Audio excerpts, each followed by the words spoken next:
بسم الله الرحمن الرحيم.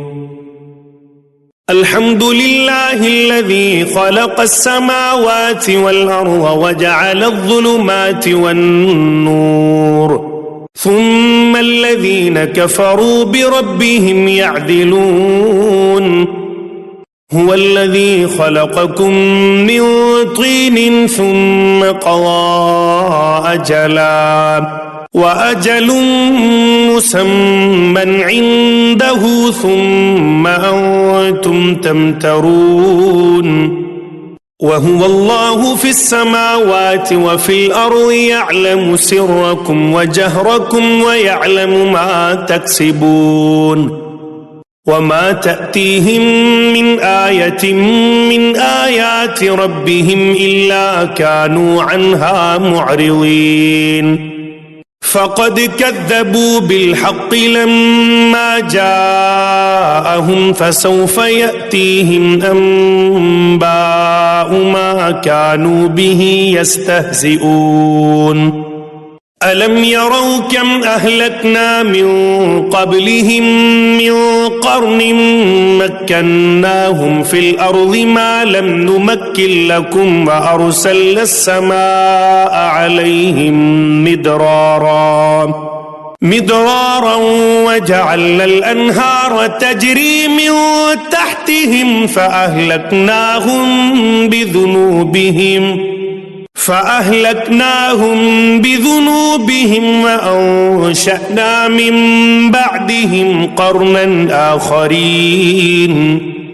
ولو نزلنا عليك كتابا في قرطاس فلمسوه بأيديهم لقال الذين كفروا إن هذا إلا سحر مبين. وقالوا لولا أنزل عليه ملك ولو أنزلنا ملكا لقضي الأمر ثم لا ينظرون. ولو جعلناه ملكا لجعلناه رجلا وللبسنا عليهم ما يلبسون. ولقد استهزئ برسل من قبلك فحاق بالذين سخروا منهم ما كانوا به يستهزئون. قل سيروا في الأرض ثم انظروا كيف كان عاقبة المكذبين. قل لمن ما في السماوات والأرض قل لله كتب على نفسه الرحمة ليجمعنكم إلى يوم القيامة لا ريب فيه الذين خسروا أنفسهم فهم لا يؤمنون. وله ما سكن في الليل والنهار وهو السميع العليم. قل أغير الله أتخذ وليا فاطر السماوات والأرض وهو يطعم ولا يطعم. قل إني أمرت أن أكون أول من أسلم ولا تكونن من المشركين. قل إني أخاف إن عصيت ربي عذاب يوم عظيم. من يصرف عنه يومئذ فقد رحمه وذلك الفوز المبين. وإن يمسسك الله بضر فلا كاشف له إلا هو وإن يمسسك بخير فهو على كل شيء قدير. وهو القاهر فوق عباده وهو الحكيم الخبير. قل أي شيء أكبر شهادة قل الله شهيد بيني وبينكم وأوحي إلي هذا القرآن لأنذركم به ومن بلغ. أئنكم لتشهدون أن مع الله آلهة أخرى قل لا أشهد قل إنما هو إله واحد وإنني بريء مما تشركون الذين آتيناهم الكتاب يعرفونه كما يعرفون أبناءهم الذين خسروا أنفسهم فهم لا يؤمنون ومن أظلم ممن افترى على الله كذبا أو كذب بآياته إنه لا يفلح الظالمون ويوم نحشرهم جميعا ثم نقول للذين أشركوا أين شركاؤكم الذين كنتم تزعمون ثم لم تكن فتنتهم إلا أن قالوا والله ربنا ما كنا مشركين انظر كيف كذبوا على أنفسهم وضل عنهم ما كانوا يفترون ومنهم من يستمع إليك وجعلنا على قلوبهم أكنة أن يفقهوه وفي آذانهم وقرا وإن يروا كل آية لا يؤمنوا بها حتى إذا جاءوك يجادلونك يقول الذين كفروا إن هذا إلا أساطير الأولين وهم ينهون عنه وينأون عنه وإن يهلكون إلا أنفسهم وما يشعرون ولو ترى إذ وقفوا على النار فقالوا يا ليتنا نرد ولا نكذب بآيات ربنا ونكون من المؤمنين بل بدا لهم ما كانوا يخفون من قبل ولو ردوا لعادوا لما نهوا عنه وإنهم لكاذبون وقالوا إن هي إلا حياتنا الدنيا وما نحن بمبعوثين ولو ترى إذ وقفوا على ربهم قال أليس هذا بالحق قالوا بلى وربنا قال فذوقوا العذاب بما كنتم تكفرون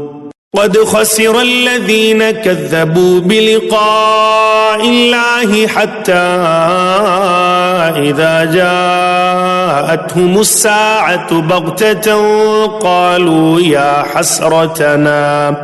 قالوا يا حسرتنا على ما فرطنا فيها وهم يحملون أوزارهم على ظهورهم ألا ساء ما يزرون وما الحياة الدنيا إلا لعب ولهو وللدار الآخرة خير للذين يتقون أفلا تعقلون قد نعلم إنه ليحزنك الذي يقولون فإنهم لا يكذبونك ولكن الظالمين بآيات الله يجحدون ولقد كذبت رسل من قبلك فصبروا على ما كذبوا وأوذوا حتى أتاهم نصرنا ولا مبدل لكلمات الله ولقد جاءك من نبأ المرسلين وإن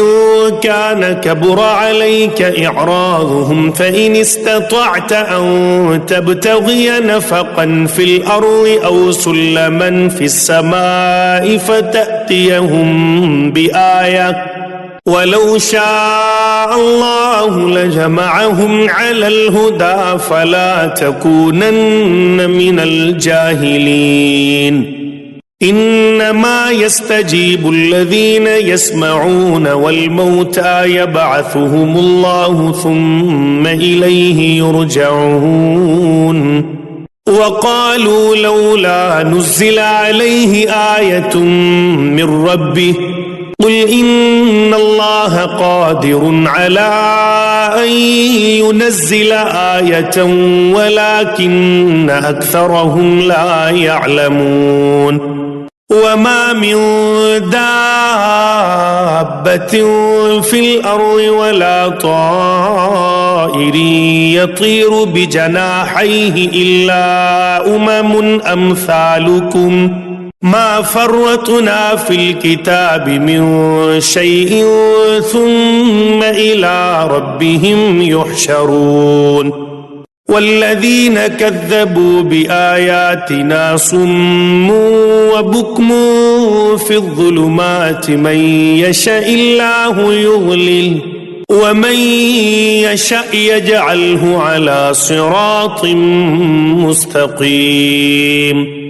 قل أرأيتكم إن أتاكم عذاب الله أو أتتكم الساعة أغير الله تدعون إن كنتم صادقين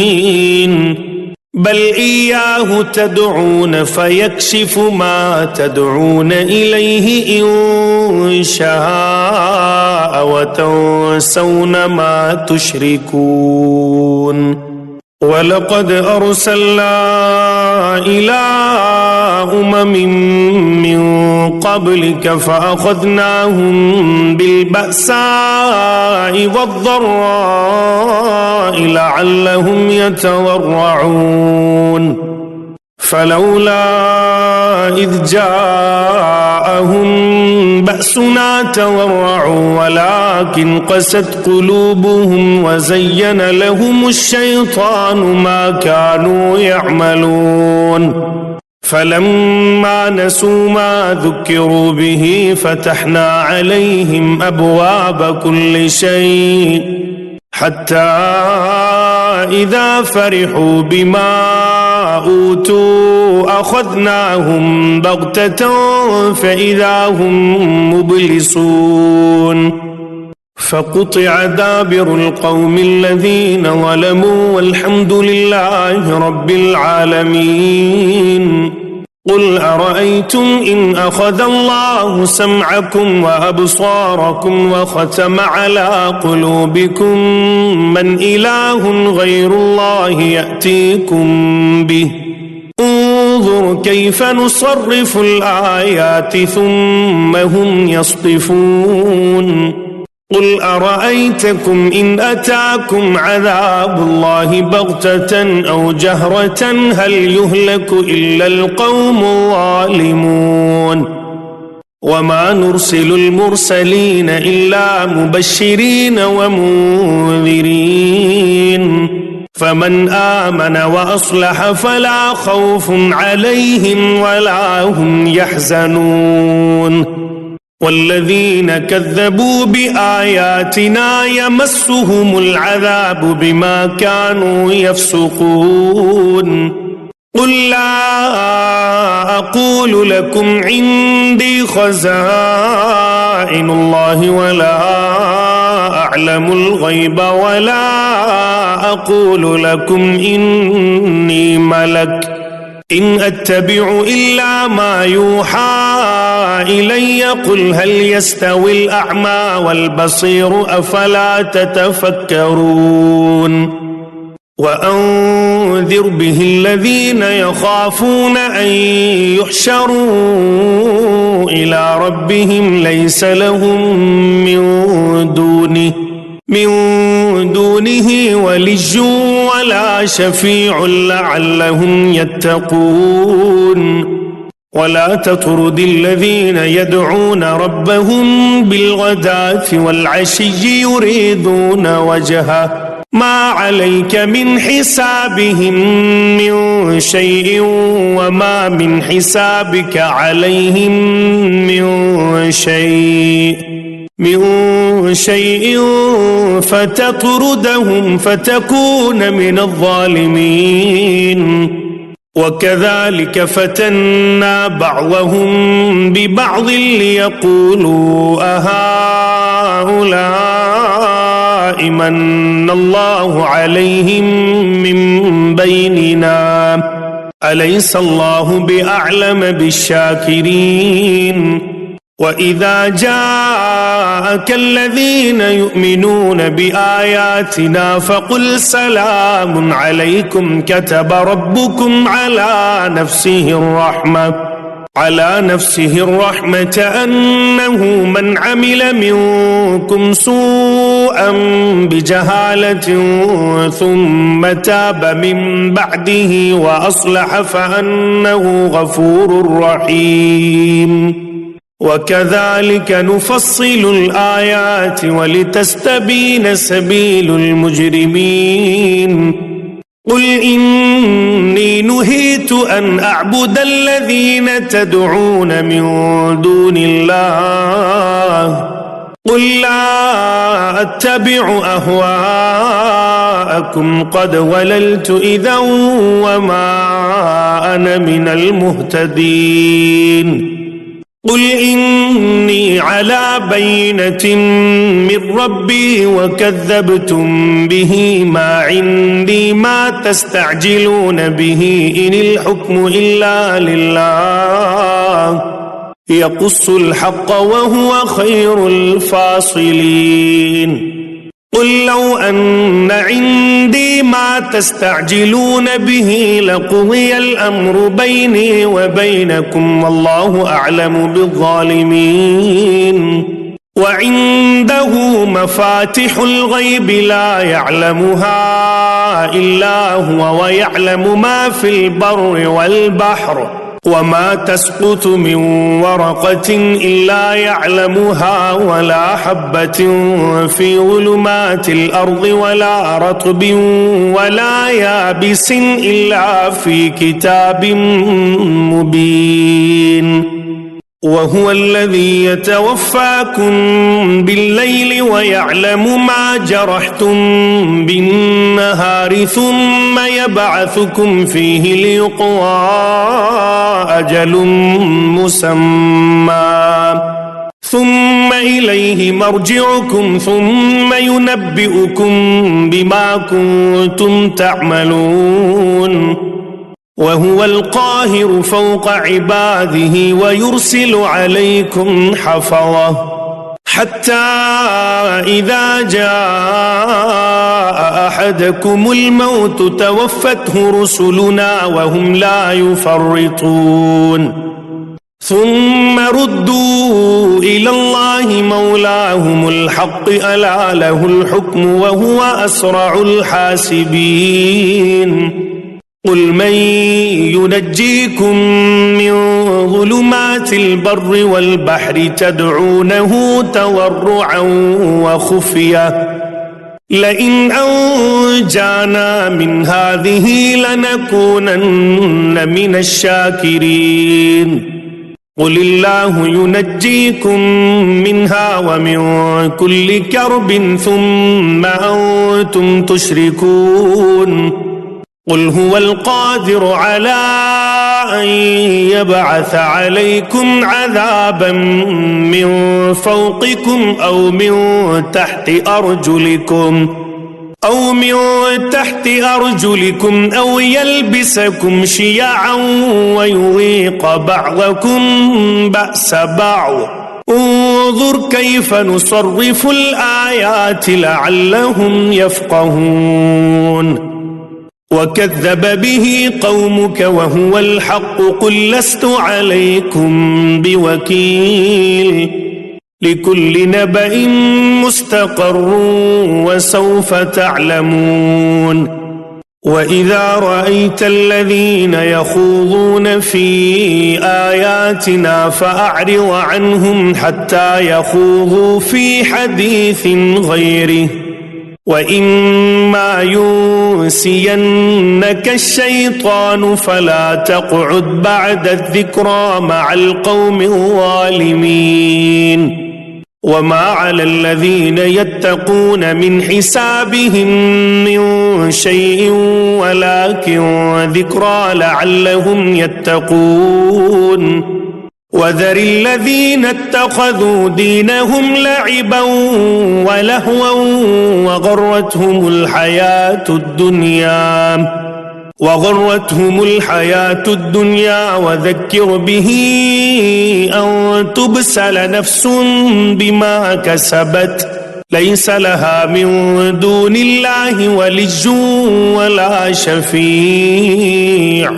وإن تعدل كل عدل لا يؤخذ منها أولئك الذين أبسلوا بما كسبوا لهم شراب من حميم وعذاب أليم بما كانوا يكفرون قل أندعو من دون الله ما لا ينفعنا ولا يضرنا ونرد على أعقابنا بعد إذ هدانا الله كالذي استهوته الشياطين في الأرض حيران له أصحاب يدعونه إلى الهدى ائتنا قل إن هدى الله هو الهدى وأمرنا لنسلم لرب العالمين وأن أقيموا الصلاة واتقوه وهو الذي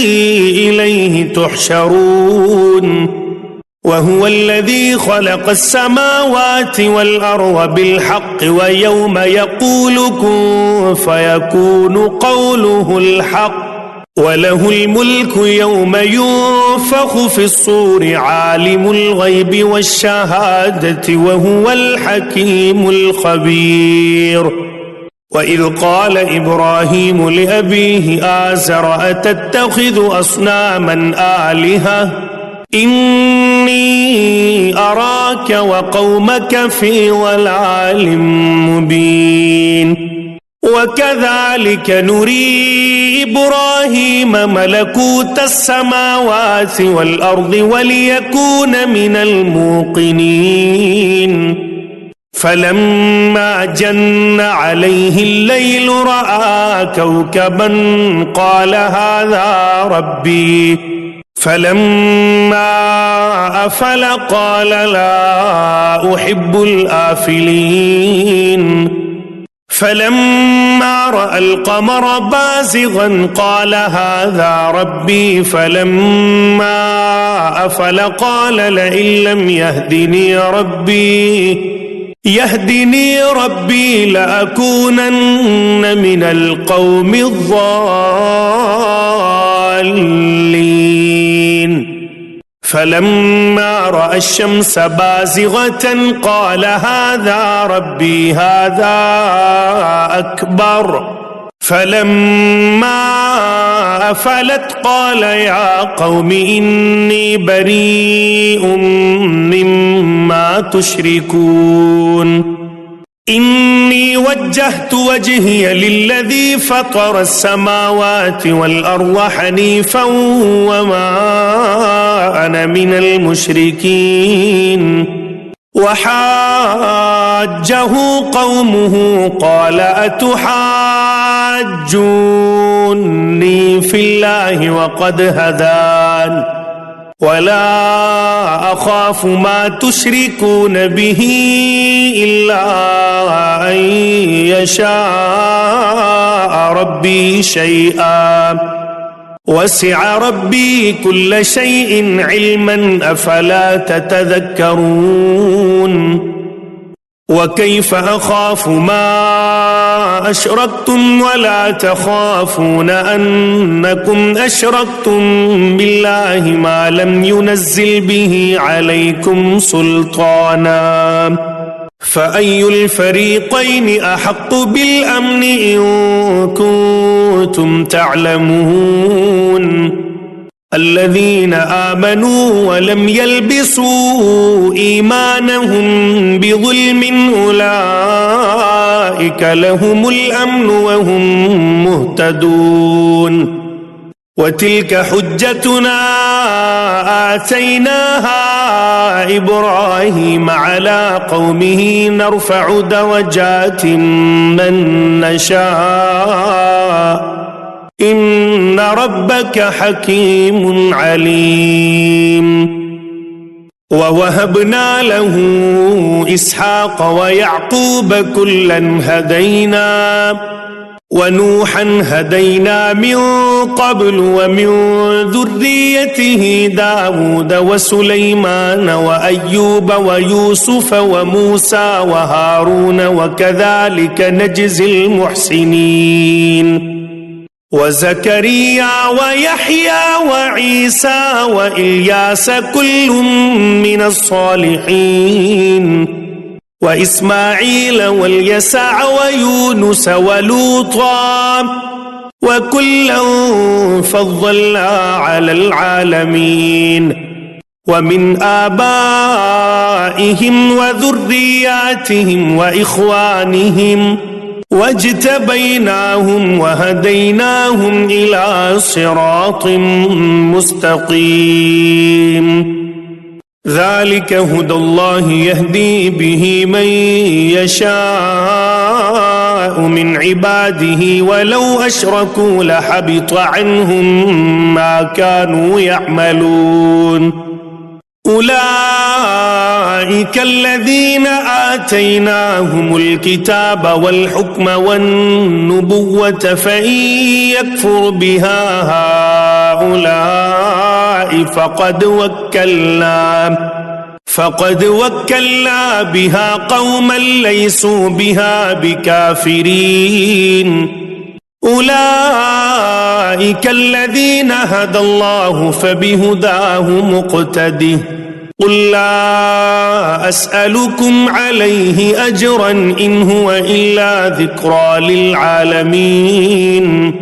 وما قدروا الله حق قدره إذ قالوا ما أنزل الله على بشر من شيء. قل من أنزل الكتاب الذي جاء به موسى نورا وهدى للناس تجعلونه قراطيس تبدونها وتخفون كثيرا وعلمتم ما لم تعلموا أنتم ولا آباؤكم قل الله ثم ذرهم في خوضهم يلعبون. وهذا كتاب أنزلناه مبارك مصدق الذي بين يديه ولتنذر أم القرى ومن حولها والذين يؤمنون بالآخرة يؤمنون به وهم على صلاتهم يحافظون. ومن أظلم ممن افترى على الله كذبا أو قال أوحي إلي ولم يوح إليه شيء ومن قال سأنزل مثل ما أنزل الله. ولو ترى إذ الظالمون في غمرات الموت والملائكة باسطوا أيديهم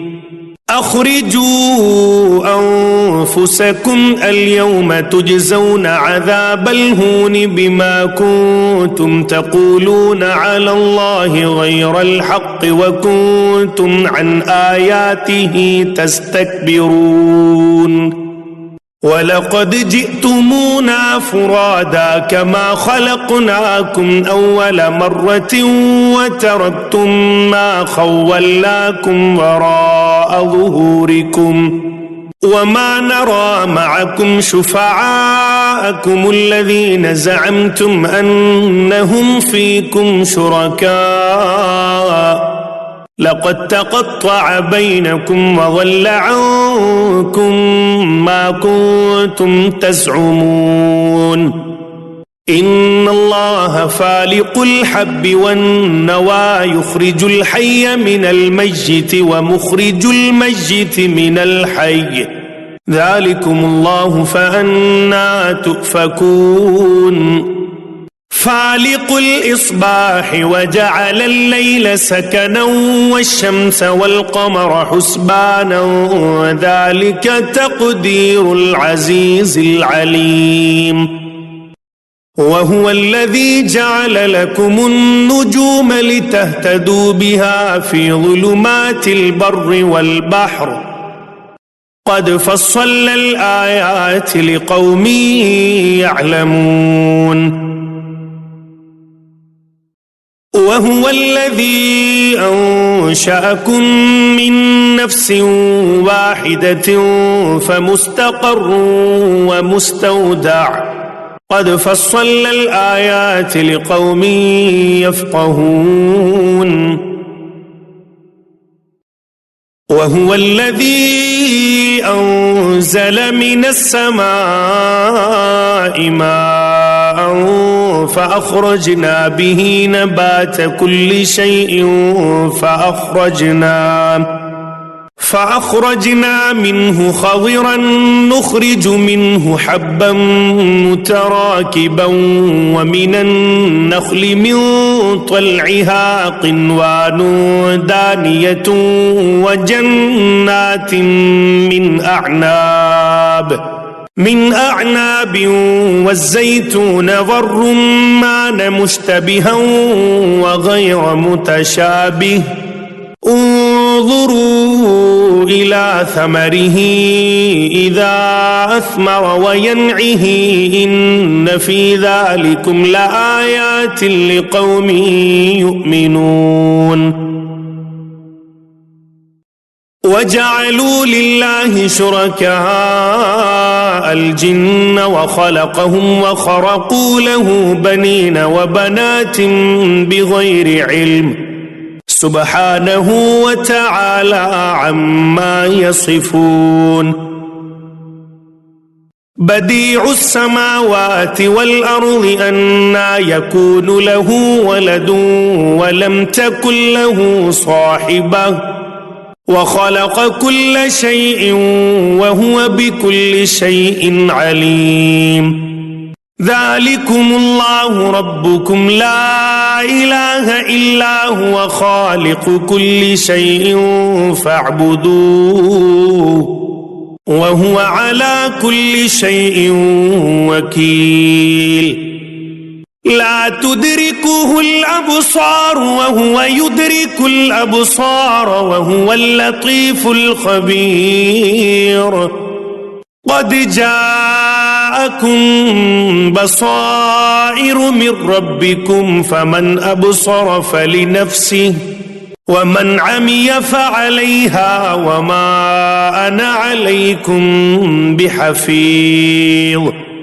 وكذلك نصرف الآيات وليقولوا درست ولنبينه لقوم يعلمون اتبع ما أوحي إليك من ربك لا إله إلا هو وأعرض عن المشركين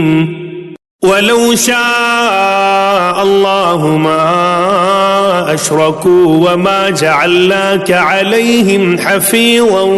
وما أنت عليهم بوكيل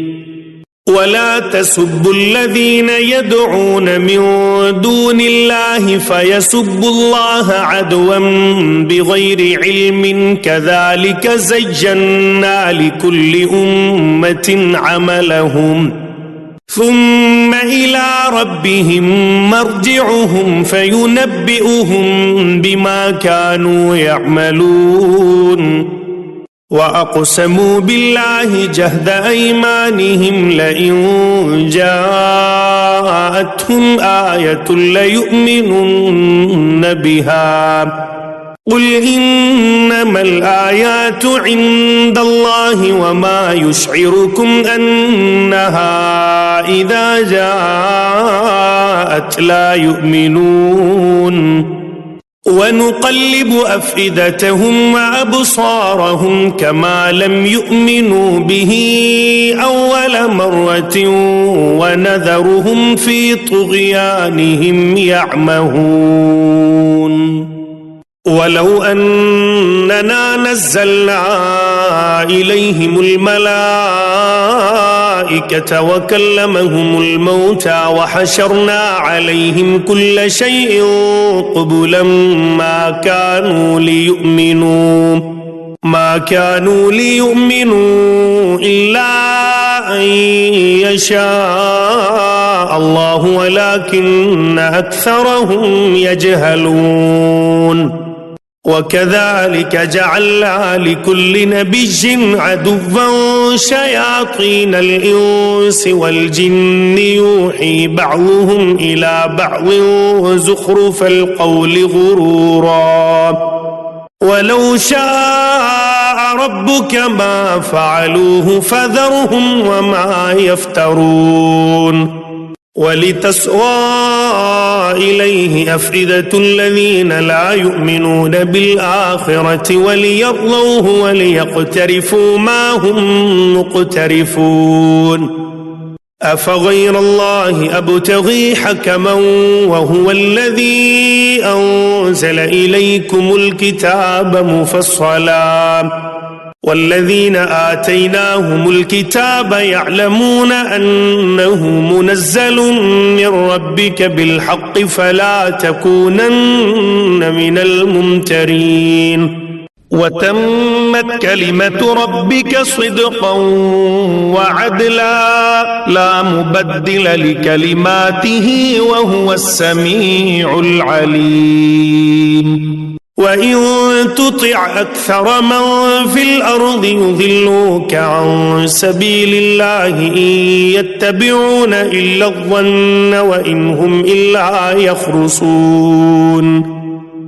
إن ربك هو أعلم من يضل عن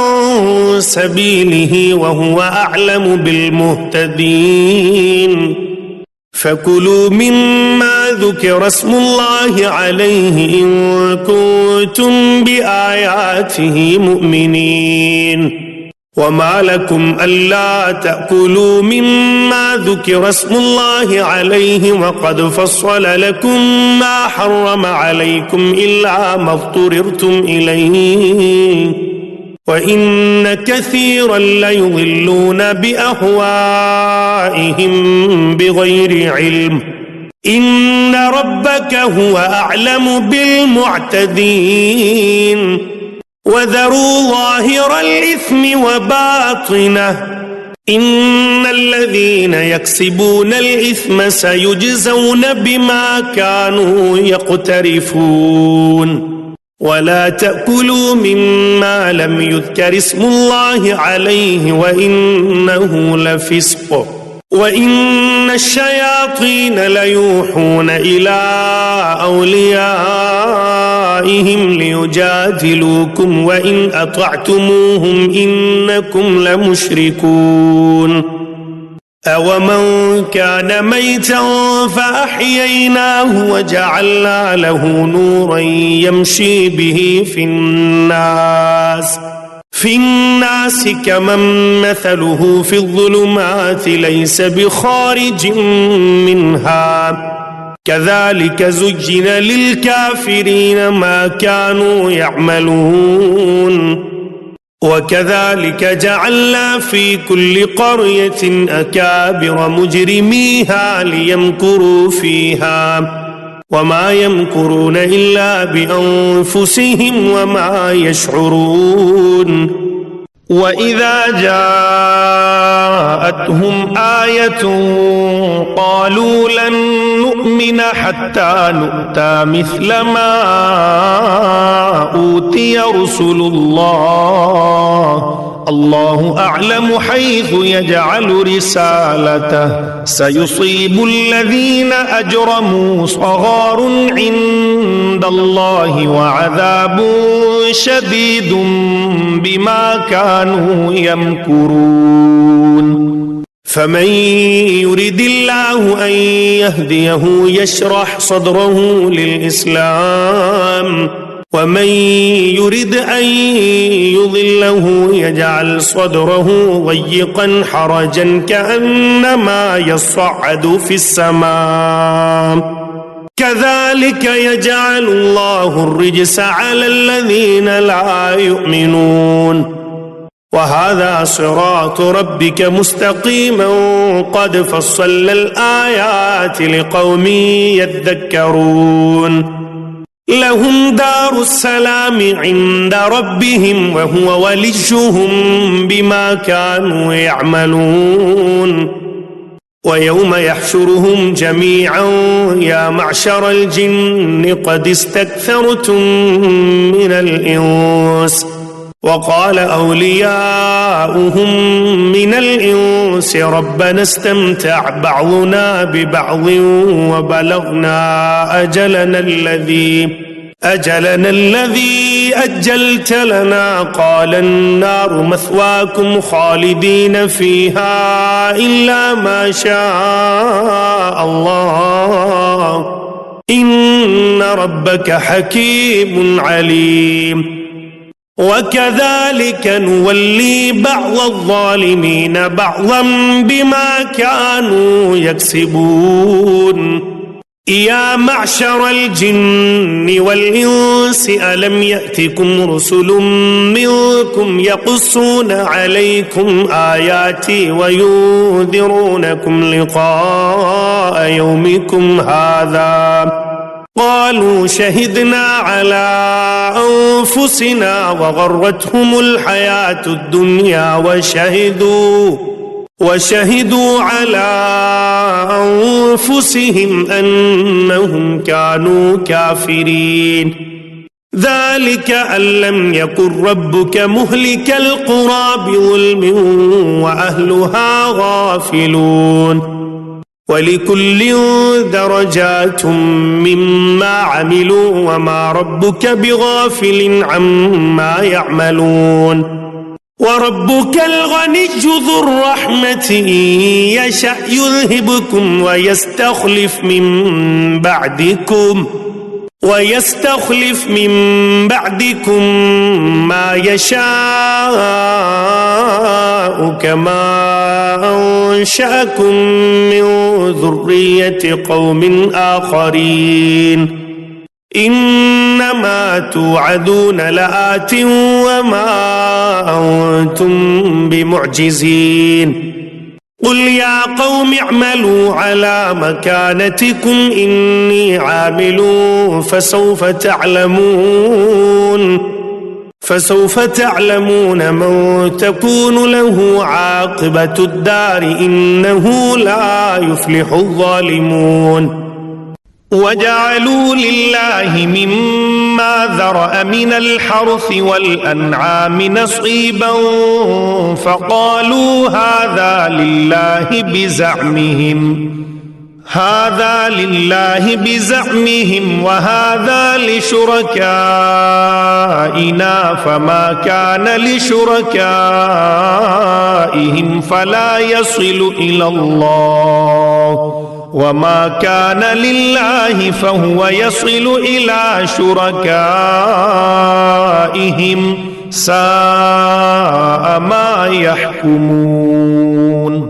وكذلك زين لكثير من المشركين قتل أولادهم شركاؤهم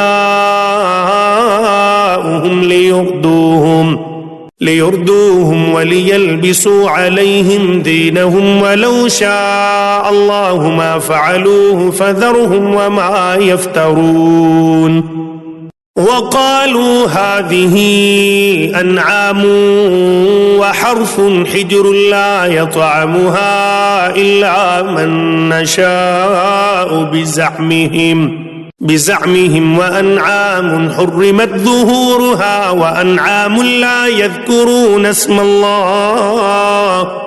لا يذكرون اسم الله عليها افتراء عليه سيجزيهم بما كانوا يفترون وقالوا ما في بطون هذه الأنعام خالصة لذكورنا ومحرم على أزواجنا وإن يكن ميتة فهم فيه شركاء سيجزيهم وصفهم إنه حكيم عليم. قد خسر الذين قتلوا أولادهم سفها بغير علم وحرموا ما رزقهم الله افتراء على الله قد ضلوا وما كانوا مهتدين. وهو الذي أنشأ جنات معروشات وغير معروشات والنخل والزرع مختلفا أكله والزيتون والرمان متشابها وغير متشابه كلوا من ثمره إذا أثمر وآتوا حقه يوم حصاده ولا تسرفوا إنه لا يحب المسرفين. ومن الأنعام حمولة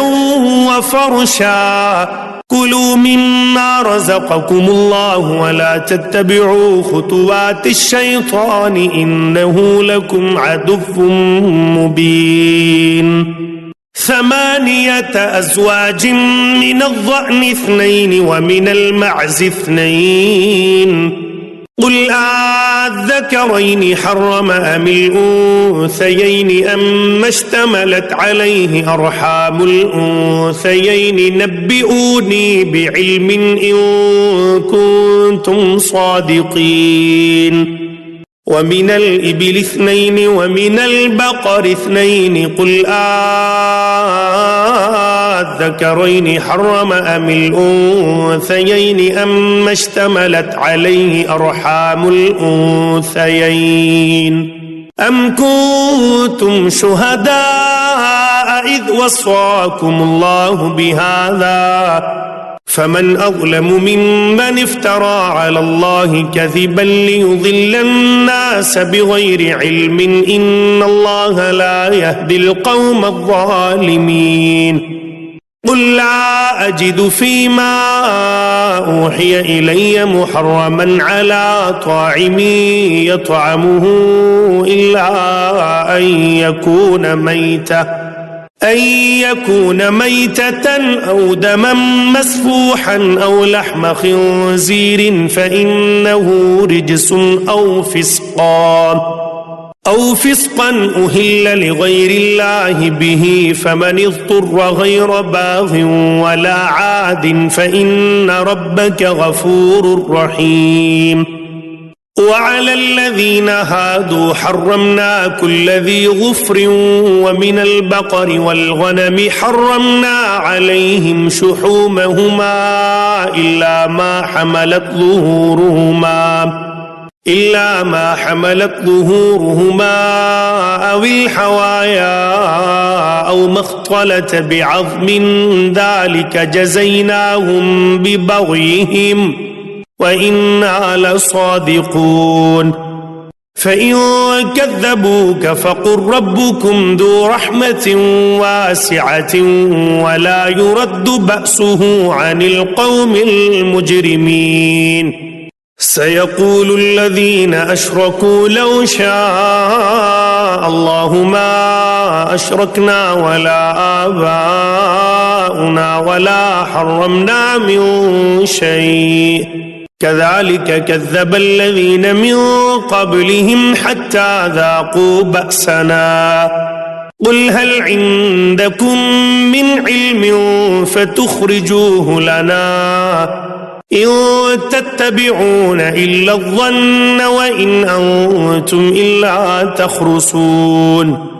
قل فلله الحجة البالغة فلو شاء لهداكم أجمعين. قل هلم شهداءكم الذين يشهدون أن الله حرم هذا فإن شهدوا فلا تشهد معهم ولا تتبع أهواء الذين كذبوا بآياتنا والذين لا يؤمنون بالآخرة وهم بربهم يعدلون قل تعالوا أتل ما حرم ربكم عليكم ألا تشركوا به شيئا وبالوالدين إحسانا ولا تقتلوا أولادكم من إملاق